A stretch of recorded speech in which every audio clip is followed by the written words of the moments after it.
किंवा मला तर वाटतं मागच्या गाड्या थांबलेल्याच होत्या, अर्ध्या पुढं आलेल्या होत्या, अर्ध्या पाठीमागं होत्या. आम्हाला कळालं की एसटीने त्याच्या गाडीला धडक दिली. आम्ही ताबडतोब सगळे वळून माघारी गेलो, कारण माझ्या समाजाच्या लेकराला मी लई जीव लावतो. समाजाचे लेकरू तिथं असताना मी ती बैठक पण नाही केली. विट्यात कमीत कमी 10-15 हजारपेक्षा जास्त लोक होते.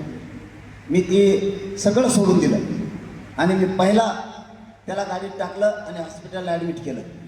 कारण तरी पण तो म्हणतो, म्हणलं आपण दौरे रद्द करूयात बैठकाच्यात, आणि ते बी काय नुसत्या गाव भेटीच्यात, आपण काय सभा लावलेल्या नाही आहेत म्हणून काय एवढं ताण नाही म्हणला.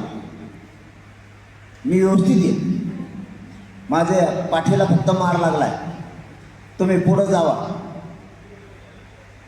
इतकं निढरपणानं काम करावं लागतं. आपला तिरसूळ आहे ना, आई का पुढे गेलाय, तिरसूळच्या याच्यावर मोहन केशी चालू आहे का, फक्त मराठ्यांचं काम करतो म्हणून.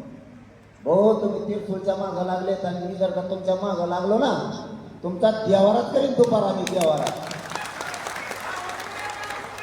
कुठलं काम करणाऱ्या पोरांवरती काय आजूबाजू